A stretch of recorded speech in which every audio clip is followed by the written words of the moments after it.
I was thinking about kuna hii story ya watu ku give up, especially the youth. And I think not unless mtu afikirie kuhusu maisha yake, it will be affecting you.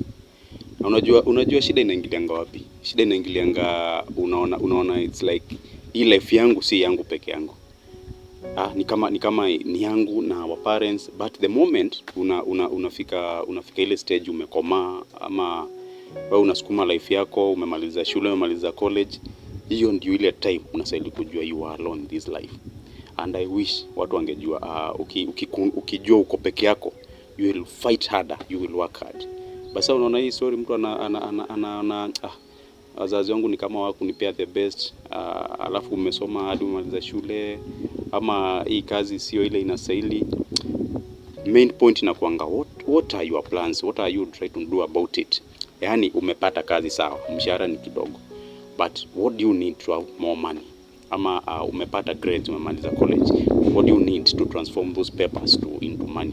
Si give up. Most of the people wanna give up, and that's why unasikia watu wanaenda, mtu anachoma certificates. My friend, I wish ungejua vile your parents will invest for those certificates. Kila mzazi anaonanga mtoto wangu ata make it in life, atasaidia, wacha hii kaso nipige na bidii sana ndio nisomeshe mtoto wangu, then the same kid ana give up. Maze I don't think kama hiyo ni very bad in life. So kitu moja na unastahili kujua ya maana, na kujua sisi, especially we the youth, ama wenye tuko ile nini, bado tumetoka college, tuna hustle tu. Wewe jua kuna ile time yako itafika, inafika, but lazima ujipange kwa hiyo line. Lazima usome kwa watu, lazima ukuwe na kind of mentors, na angalia watu wako juu yako. Unaona kama tuseme tu Mungu tu alikuwa ameplan tu breakthrough yako itakuja ukiwa kitu 40 years huko, na wewe umegive up na uko like 25 years. Sasa unaona umejiwaste already. Hii inanikumbusha mzee mmoja tulikuwa tunaongea back some years back, nikiwa nikiwa place nyingine hapa Kayole tu. Mzee nikamuuliza juu ako in business na ako sawa tu, yani ako na pesa. So kamuuliza, aje mzee uko sawa hivi, uko na pesa? The only question aliuliza, how old are you? Nikamwambia niko 22. Kitu fani alisho, wewe hata usahili kuongea, unastahili kwa class unasoma. Nikashindwa, nishamaliza college, sasa nimemfanya poa, nimemaliza high school, nini mbaya na mzee? But nikabaki tu nikijiuliza maswali mob. Then baadaye nikakuja kurealize yeye pia amesukumwa na life zaidi vile nasukuma. Jua kwa in business inamsukuma, na mimi bado ndio naanza life, niko na kakabaro yangu ya college, na then naona nasaidi kuwa na do. Hapana. Wajua I think in colleges ama in schools, whatever high schools, it's about vile utafanya, vile utakuwa successful kama umekuwa employed. Vile utakuwa successful, not like a employer but employee. I think to me hiyo ndio naweza sema about education. But the main issue inakuanga, kama si wote tunamaliza shule na tunataka tukue employed, hii kazi itatoka wapi ya kila mtu, ya millions of students kila mwaka? Maze I think ndio ile time nafika, unastahili kujua uko peke yako, unastahili kusukuma.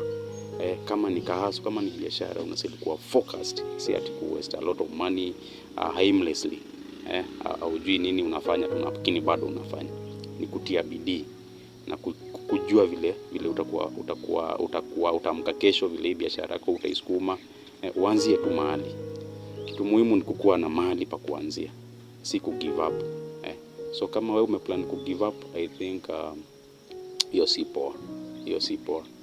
Na hizi stories za ku give up ndio zinaleta ngadi depressions. Unasikia people committing suicide, people into drugs, no.